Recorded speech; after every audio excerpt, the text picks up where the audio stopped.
Boa noite, bem-vindos à terceira sessão de vídeo pôster do nono CIGAB. Nessa sessão nós teremos 14 vídeo pôsteres que serão apresentados pelos autores dos resumos e trabalhos completos enviados para o nono CIGAB. Cada trabalho ele tem uma duração de 3 minutos e a sequência de apresentações pode ser acessada lá no nosso site. Então, se você ainda não sabe, né, o que trabalhos vão ser apresentados agora, está tudo disponível lá no site e vocês conseguem, então, acompanhar os trabalhos que vocês querem ou saber quando vai ser a apresentação de vocês. É muito importante que os autores estejam presentes durante a apresentação e no momento logo após, porque os avaliadores vão estar na sala para fazer perguntas para os autores. As perguntas vão ser todas feitas pelo chat, então fiquem atentos ao chat e atentos a esses dois nomes que vão ser os avaliadores de vocês, a doutora Larissa Faroni Pérez e o doutor Leandro Dias de Oliveira. Então, eles vão perguntar questões sobre o trabalho e essas perguntas compõem a nota da avaliação de vocês, né, junto com a avaliação dos trabalhos escritos. E aí essa nota vai compor a média para a gente ranquear os melhores trabalhos e premiar no dia 12.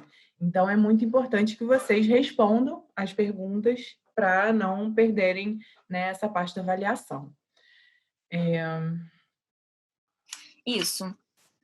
Com relação à presença de vocês, para cada atividade está sendo gerado um link do Google Forms. É só preencher esse formulário no Google Forms e aí você já vai garantir a sua presença naquela atividade. Para cada atividade é um link diferente, então para vocês ganharem presença e poderem receber o certificado de cada atividade, vocês têm que preencher sempre esses links do Google Forms que vão ser colocados no chat durante as atividades. Tá legal? Com relação ao concurso de fotos ambientais, né, os fotógrafos ambientais escolheram as 10 melhores fotos, os fotógrafos profissionais, escolheram as 10 melhores fotos, e agora vocês têm a oportunidade de escolher qual a foto vocês acham que devem vencer o concurso de fotos ambientais do nono CIGAB. Tá? Essas fotos vão estar num vídeo no nosso canal do YouTube, elas vão estar individualizadas, assim, dessa forma vocês podem observar melhor cada uma das fotos e escolher a foto que vocês acham que deve ganhar o concurso. Tá legal? Esse link, só lembrando, né, esse link foi enviado para vocês por e-mail, o link do Google Forms, e é só preencher com a foto que vocês acham que deve vencer. Importante também, cada participante só pode votar apenas uma vez na melhor foto. Tá legal? E é legal vocês se inscreverem lá no nosso canal e ativar as notificações, porque todas as atividades do evento estão passando lá pelo nosso canal do YouTube. Então, se vocês ativarem as notificações, vocês vão ficar sabendo, né, quando começar uma palestra, quando começar as sessões de apresentação. Então, se inscrevam lá para vocês ficarem por dentro das atividades. E no mais, desejamos aí uma boa sessão de pôster. Façam perguntas. Isso aí. Aproveitem para interagir, porque acho que essa é uma parte que era muito legal, né, quando a gente tem o presencial do pôster. Infelizmente, a gente não pode, né, fazer dessa forma, mas a gente pode interagir a partir do chat aí, junto com os autores. Então, não deixem de fazer. E lembrando que amanhã nós começaremos às 8h30 da manhã, né? Cedinho, gente, bem cedo. Uma nova sessão de pôster, então aproveitem, prestigiem os colegas, né? E a gente se vê de novo amanhã. E boa noite para vocês, boa sessão. Aproveitem a sessão de pôster. Olá, meu nome é Estela Rocha Pereira e o título do meu trabalho é Impactos Ambientais de Grandes Empreendimentos em Áreas de Proteção Ambiental na região sudeste do Brasil. O estudo de impacto ambiental e seu respectivo relatório de impacto ambiental é utilizado para licenciar grandes empreendimentos que têm potencial para causar significativa degradação ambiental.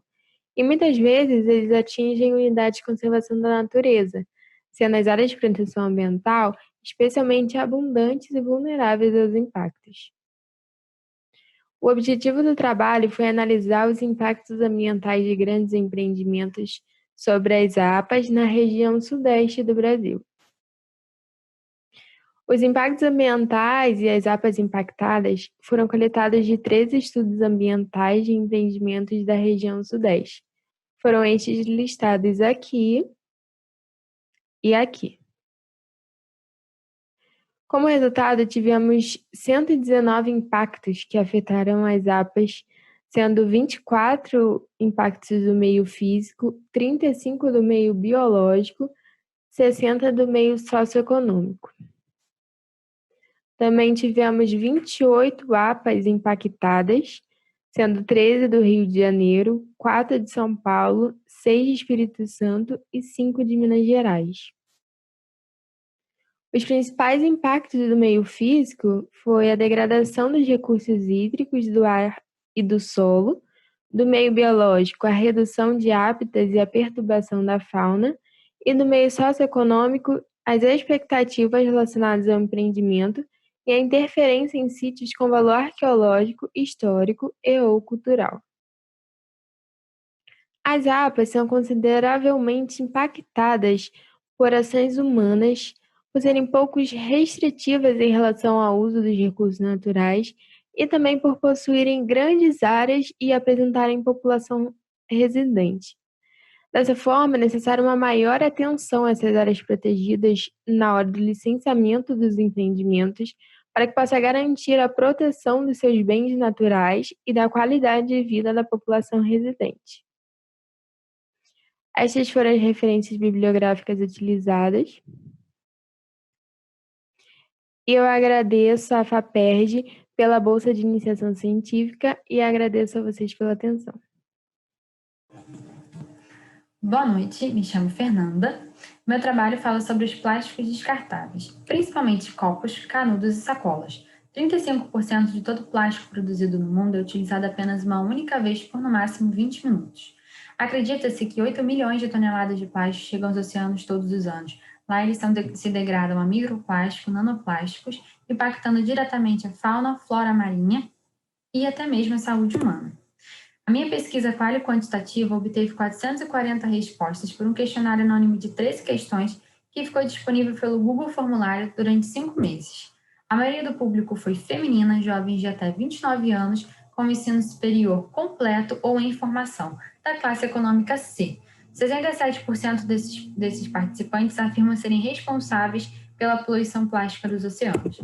Quando questionados pelo conhecimento do movimento zero lixo, 52% não conhece, mas 96% entende a necessidade desses produtos reutilizáveis no mercado, mesmo que 83% não saiba onde encontrar esses produtos à venda nos seus municípios, a não ser pela internet. No grau de importância dos reutilizáveis, a sacola descartável fica em primeiro lugar, seguida do copo e do canudo reutilizável. Quando questionados pela compra dos reutilizáveis, sem saber o valor médio por pessoa, 92% dos participantes afirmam que comprariam esses produtos. Mas quando eles sabem que é aproximadamente R$100 por pessoa para cada kit, a maioria divergem as opiniões e a maioria não compraria por valor ser inacessível, prejudicando assim as suas finanças. Quando questionados pelo conhecimento das medidas públicas acerca desse assunto, a maioria não sabe dizer se existe alguma medida ou afirma não ter nenhuma medida em seu município ou estado.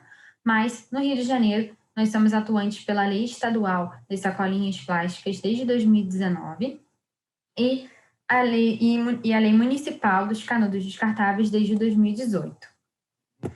Com isso, para a gente ter um equilíbrio do ecossistema, toda a ação é importante. A consciência da sociedade no seu consumo e principalmente no seu descarte é imprescindível. Não existe um fora. Tudo que você consome está de alguma forma se degradando no meio ambiente. Cada ação é importante. A compostagem, a reciclagem ou até mesmo procurar opções no mercado de empresas que procurem uma linha mais sustentável. O Estado e a população precisam estar engajados nessas medidas públicas e atrás de soluções para uma economia circular e não uma economia linear, igual nós temos hoje. Com isso, eu agradeço muito a atenção de vocês. Espero que todos tenham gostado. Caso queiram debater alguma coisa ou tenham alguma dúvida para tirar, segue os meus contatos. Eu agradeço muito a atenção de vocês. Uma boa noite. Olá, o tema do trabalho que eu vou apresentar é Como dialogar os conceitos de geodiversidade, geossítio e geopatrimônio na gestão ambiental. Meu nome é Bruno de Brito Silva e os demais autores são Camila Ferreira Policarpo e Pedro César Pinelli Ferreira Filho. O conceito de geodiversidade é recente, vem do fim do século XX. Basicamente, a geodiversidade engloba os elementos abióticos do ambiente. Esse artigo foi feito com base em levantamento bibliográfico e no decorrer do artigo são apresentados conceitos de patrimônio geológico, geodiversidade e geossítio, assim como abordamos também a geoconservação e o geoturismo. O conhecimento dos elementos do meio físico que compõem o ambiente e sua importância para a continuação da vida deve ser visto como um instrumento aliado à conservação e, consequentemente, uma ferramenta fundamental para evitar que os aspectos negativos resultantes da intervenção humana tomem grandes proporções. E como dialogar os conceitos de geodiversidade, geossítio e geopatrimônio na gestão ambiental? Uma alternativa seria que, durante a elaboração do planejamento ambiental, fosse feito um inventário para diagnosticar e entender o que se tem de geodiversidade e geopatrimônio, para que nesses locais sejam mapeados todos os elementos de interesse e, posteriormente, classificá-los para detectar as áreas de conservação, para monitorar e adotar as medidas necessárias para que o ser humano continue a usufruir dessas áreas da melhor maneira possível. Agora, alguns exemplos de espacialidades brasileiras caracterizadas por patrimônio geológico diferenciado no Brasil. Na imagem à esquerda, vemos o Parque Nacional de Sete Cidades, que fica em Piauí. Na imagem à direita, podemos ver o Pico do Itambé, que é o pico mais alto da Serra do Espinhaço, em Minas Gerais. Agora, nós podemos ver à esquerda o Parque Estadual de Vila Velha, que foi o primeiro parque estadual do Paraná, e à direita, o Morro do Pai Inácio. No artigo, nós descrevemos as características dessas áreas, seja cultural, geológico, geomorfológico, histórico, o potencial turístico, o potencial científico, e todas essas localidades apresentam um sistema único para estudos multidisciplinares. E a partir disso fica nítido que a gestão ambiental deve manter diálogo constante com os conceitos apresentados. E também é importante difundir essa discussão para a população e sempre incluir estratégias de geoconservação na gestão ambiental, porque isso é fundamental para a conservação do ambiente como um todo. Agradecemos a oportunidade. Obrigado.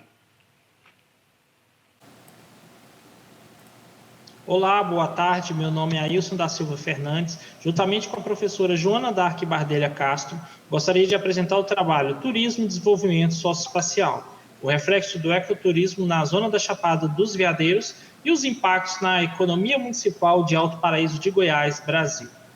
Como introdução, a priori gostaria de apresentar o paradigma da sustentabilidade, que é o amparo esquematizado entre o elo do homem e os recursos naturais, buscando constantemente refrear a degradação ambiental, ainda que haja reverberação econômica. A área de estudo foi o município de Alto Paraíso de Goiás, situado no Nordeste goiano, município pertencente à zona turística do Parque Nacional da Chapada dos Veadeiros, sendo uma das cidades indutora do turismo nacional. E também é membro da Reserva Biosfera de Goiás. A metodologia desse trabalho é uma pesquisa bibliográfica, qualitativa para os dados bibliográficos e quantitativo para a pesquisa dos dados secundários documentais. E os resultados foram apresentados de maneira descritiva. O Parque Nacional foi criado em 1961, como pioneiro ao amparo ao cerrado, segundo maior bioma do Brasil. E Alto Paraíso foi agraciado com os investimentos públicos em infraestrutura e se tornou o pilar central da Chapada dos Veadeiros, como a porta de entrada oficial do parque, através de seu distrito de São Jorge. Com relação aos dados econômicos, a tabela 1 mostra o valor adicionado bruto a preços correntes entre o ano de 2011, 2014 e 2017. Nessa tabela mostra um aumento de 227% do setor de serviços, com uma média entre os anos de 45% sobre o total.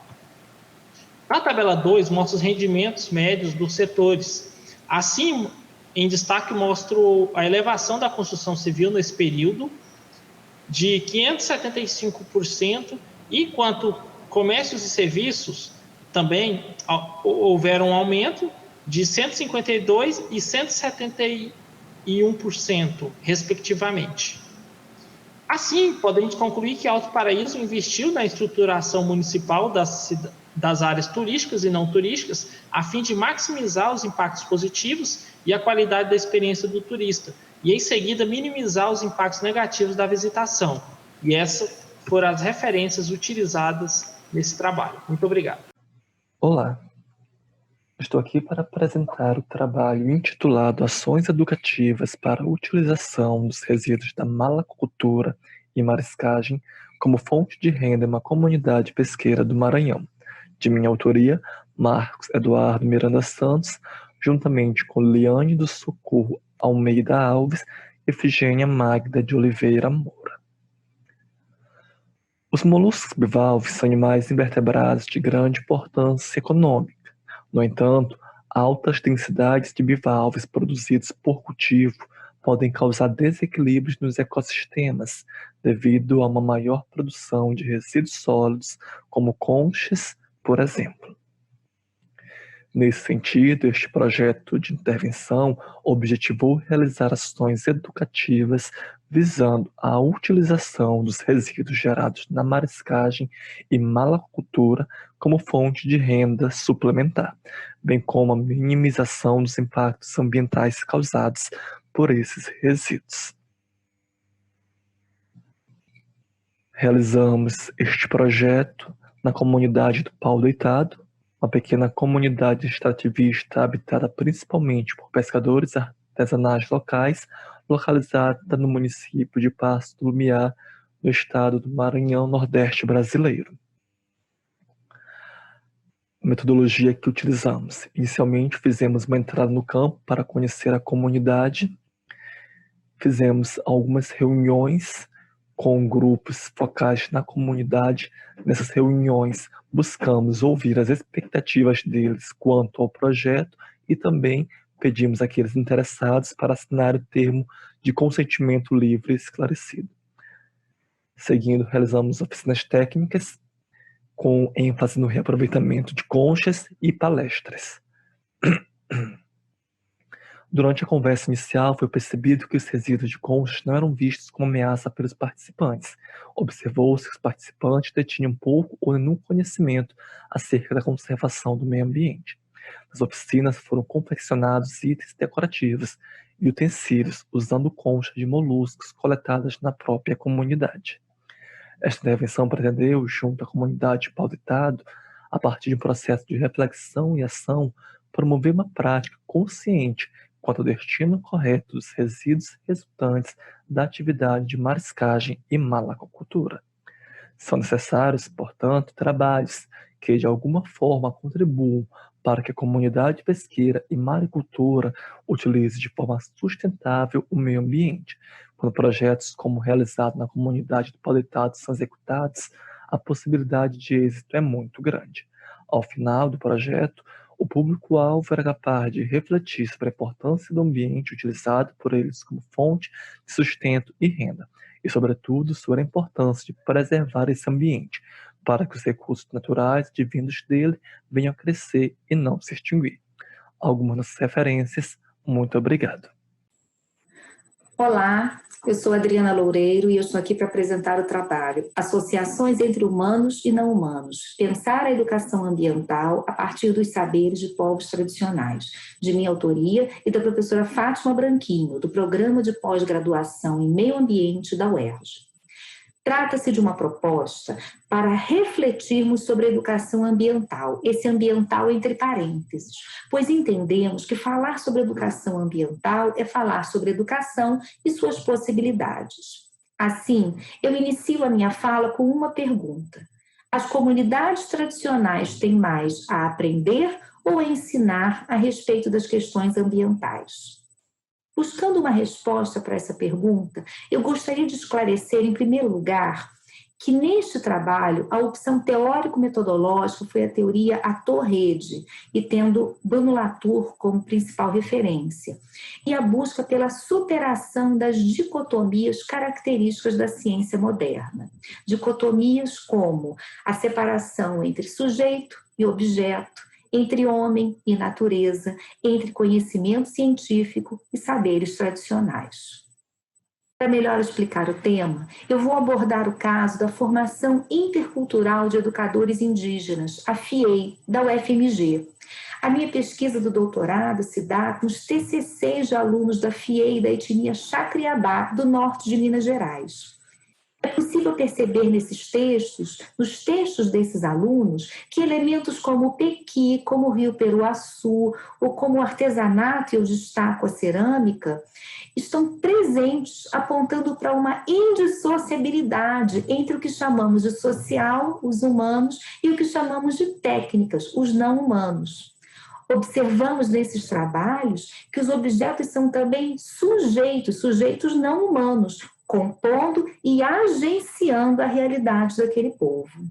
Então, ao refletirmos sobre as possibilidades de se fazer educação ambiental por meio do reconhecimento de que não existe o homem de um lado e a natureza do outro, vamos até Ailton Krenak, que fala sobre a experiência humana de seu povo estar ligada ao rio, às montanhas, a elementos não humanos dos quais eles não se dissociam. Pensar a educação ambiental a partir dos saberes dos povos tradicionais pode ser uma possibilidade de, principalmente nesses tempos de pandemia, como sugere o Krenak, adiarmos o fim do mundo. Olá, pessoal! O resumo que enviamos ao 9º Simpósio de Gestão Ambiental e Biodiversidade foi Desenvolvendo material educativo digital para promover cozinha sustentável na rede social. Eu sou a Lívia Campos Previtali Sampaio e as professoras Maracilda Pires de Campos Nunes e Samara Boaventura de Moraes do Santo Paula Souza também colaboraram nesse projeto. Hoje em dia a gente verifica-se uma inter-relação bastante íntima entre a alimentação e a sustentabilidade. E ela precisa ser mais compreendida justamente para ter intervenções mais oportunas. Por conta da pandemia, a gente viu um aumento do acesso digital por conta do trabalho, estudo e também entretenimento. E houve também um aumento do número de refeições realizadas em casa. Então, o objetivo do trabalho foi desenvolver um material educativo digital para promover cozinha sustentável na rede social.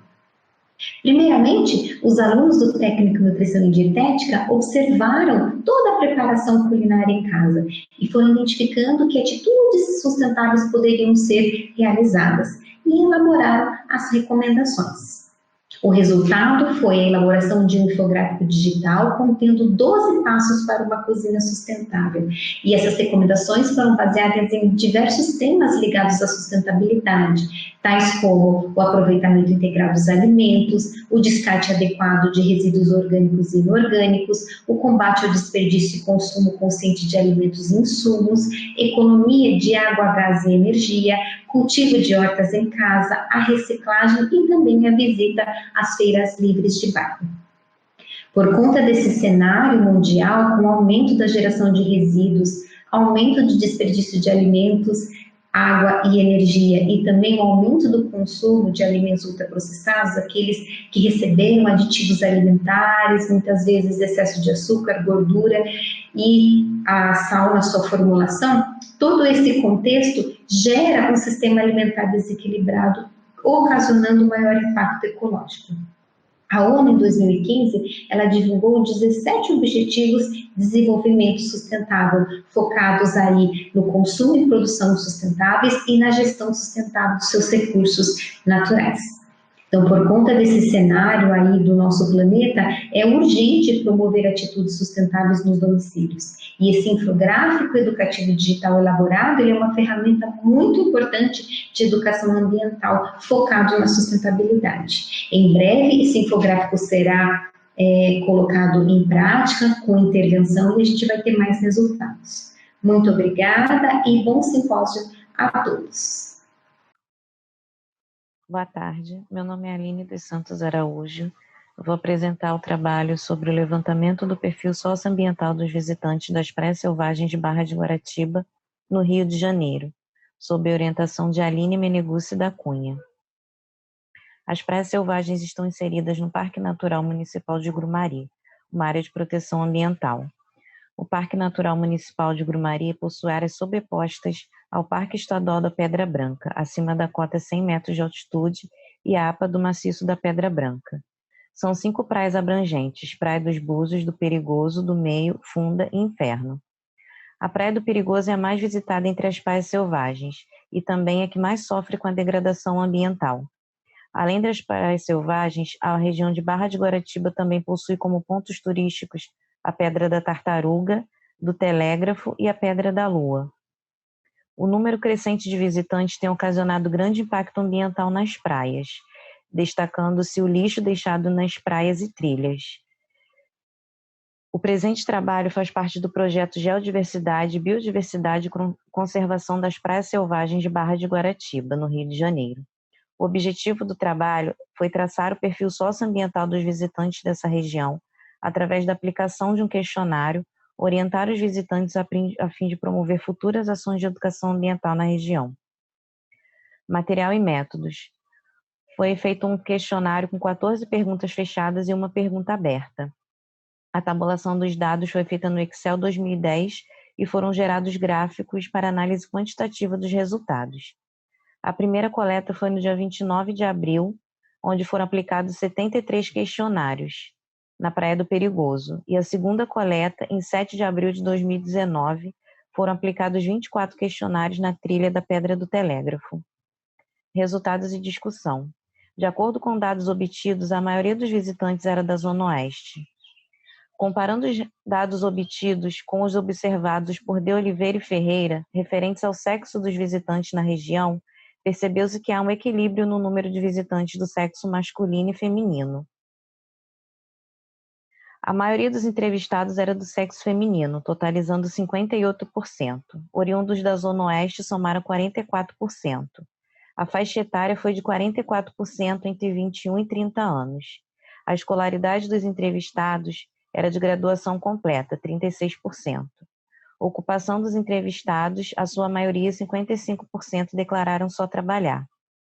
Dos visitantes entrevistados, 70% declararam ter tomado conhecimento da região através de amigos. Pretende-se dar continuidade a este trabalho com futuras ações de educação ambiental para a população e como parte do projeto Praias Selvagens. Obrigada, boa tarde. Olá, meu nome é Beatriz Palhares e eu vou apresentar o perfil socioeconômico dos catadores de materiais recicláveis da Central de Triagem do Aterro Sanitário de Marituba, no Pará. Eu sou uma das autoras, junto do Fábio Brito, Rafaela Braga, Jéssica Gonçalves e Marília Rabelo. Introduzindo, nós temos que um marco legal importante para a coleta seletiva e valorização dos catadores é a Lei 12.305 de 2010, que institui a Política Nacional de Resíduos Sólidos. A política incentiva a criação e desenvolvimento das cooperativas, colocando os catadores assim como agentes muito importantes para a melhoria da gestão de resíduos sólidos, prolongamento da vida útil de aterros, movimentação do mercado de reciclagem e, claro, proteção do meio ambiente. Associando assim cooperativas, eles se fortalecem, garantem oportunidades de melhoria de vida, promovem emprego e arrecadação para o setor. Diante dessa importância dos catadores, suas associações e a necessidade de acompanhar a implementação dessa política, nós realizamos a pesquisa do perfil socioeconômico da Associação dos Catadores de Marituba, a Carema, que fica na região metropolitana de Belém, no Pará.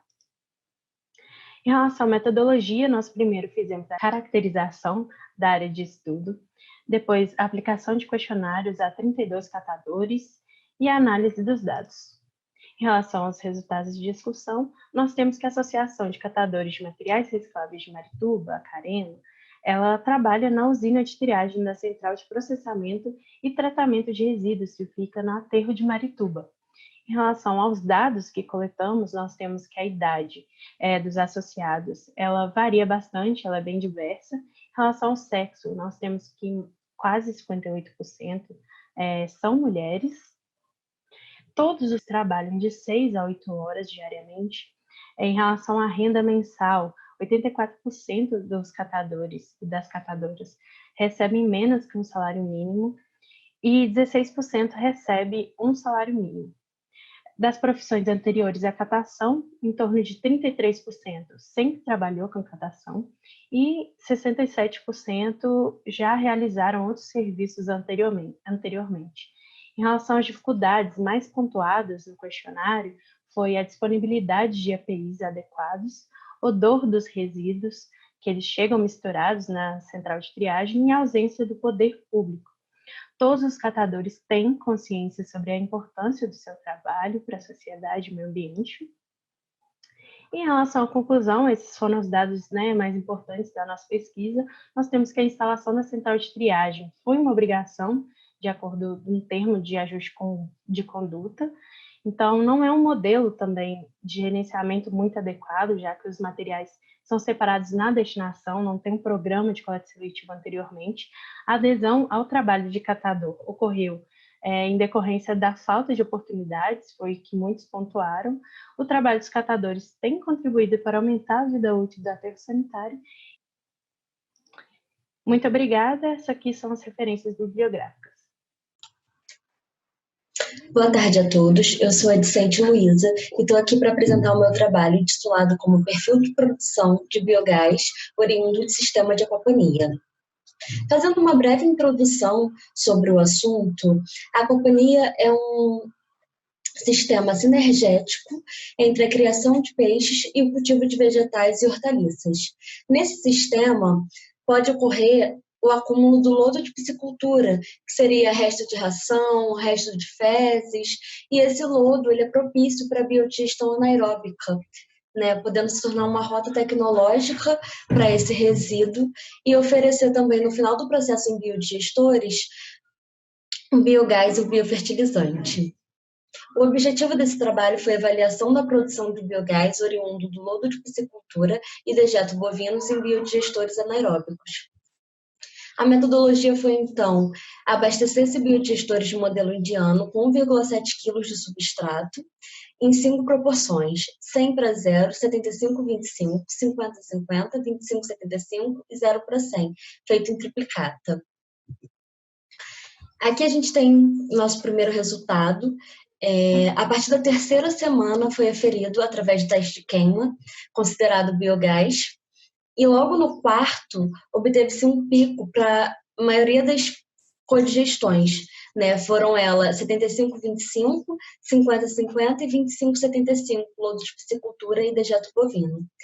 Para as monodigestão, somente o lodo de piscicultura não obteve produção de biogás, e para a monodigestão do dejeto bovino, obteve um pico somente na 10ª semana, podendo perceber, então, que o lodo de piscicultura contribuiu para que esse pico fosse mais antecipado.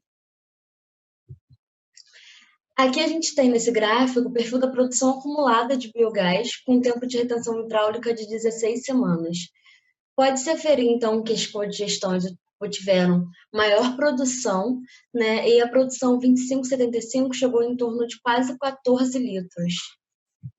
Concluindo assim que o lodo de piscicultura pode ser um potencial resíduo a ser utilizado na produção de biogás, viabilizando também a economia da água nesse trabalho, onde a gente utilizou somente o lodo de piscicultura e dejeto bovino, podendo deixar a água para fins mais nobres. E dentre as proporções estudadas, a codigestão na proporção 25:75 lodo de piscicultura e dejeto bovino acarretou a maior produção de biogás. Obrigada. Boa noite, meu nome é Maximilian e eu sou discente do curso de Engenharia Agrícola e Ambiental da Universidade Federal Rural do Rio de Janeiro.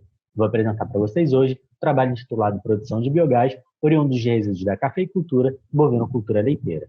Bom, o consumo de recursos naturais, somados à sua natureza finita e a degradação ambiental causada pelos processos de extração e produção, desafiam a sociedade científica a buscar processos produtivos mais eficientes e fontes renováveis para a geração de energia. A cafeicultura, assim como a bovinocultura leiteira, são atividades de destaque no setor agropecuário brasileiro E o crescimento dessas atividades está associado não só ao consumo de recursos naturais, como ao aumento na geração de resíduos, sendo a digestão anaeróbica uma alternativa viável para a ciclagem desses materiais, pois ela possibilita a diminuição do seu potencial de poluição e ainda gera subprodutos como o biogás e o biofertilizante. Nesse contexto, o presente trabalho teve como objetivo avaliar os efeitos da interação entre a casca de café e o dejeto bovino na digestão anaeróbica para a produção de biogás. Foram utilizados biodigestores de bancada, modelo indiano, e diferentes relações de proporção entre dejeto bovino e casca de café, sendo para a casca de café adotados a via seca e a via úmida, onde na via seca a casca passou por um processo de secagem em terreiro de chão e na via úmida a casca foi utilizada ainda fresca. Já a água foi adicionada aos substratos a fim de padronizar os seus teores de sólidos totais. Vamos avaliar os nossos resultados.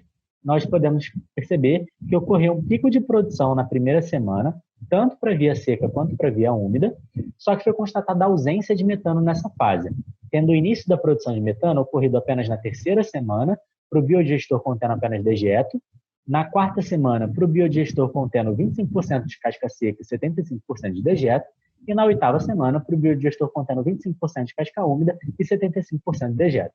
Outro dado interessante a ser avaliado são os picos de produção. O biodigestor contendo apenas dejeto teve seu pico de produção já na quarta semana, enquanto que o biodigestor contendo a relação 25,75 casca seca teve seu pico de produção na 12ª semana, sendo esse pico superior ao atingido pelo biodigestor contendo apenas dejeto. Já para a casca via úmida, a relação 25,75 obteve o pico de produção somente na 9ª semana, sendo, após atingido o pico, a produção de biogás próxima à produção atingida pelo dejeto para o mesmo período de tempo. A partir dos resultados, nós podemos concluir que a melhor relação de proporção entre casca de café e dejeto bovino é a 25,75, tanto para a via seca quanto para a via úmida, e que o processo de secagem da casca possibilitou acelerar a fase da metanogênese e ainda potencializou a produção de biogás. Bom, gostaria de agradecer a atenção de vocês e desejar um bom evento a todos. Meu nome é Larissa Vieira Zezo e eu vou apresentar o trabalho intitulado Os impactos das atividades econômicas em áreas úmidas do Cerrado. Introdução. O Brasil é o quarto maior país do mundo com áreas úmidas, tendo aproximadamente 20% do território nacional. Esses ambientes se destacam por muitos serviços que fornecem à sociedade, como armazenamento de água e regulação do microclima. As áreas úmidas estão entre os ambientes mais ameaçados no mundo, e no Brasil, a pressão populacional e a elevada demanda de alimentos são um dos fatores que geram essa degradação e perda de áreas. Essa aqui é uma imagem da nossa área de estudo, localizada entre os municípios de Uberaba e Uberlândia, na área de drenagem do rio Birabinha. Materiais e métodos. Foi realizado trabalhos de campo com reconhecimento de áreas úmidas, foram escolhidos 6 pontos nessa região para a descrição morfológica das amostras, análise física, análise química e posteriormente foi realizado um tratamento estatístico pelo teste de Cruz-Calvalles.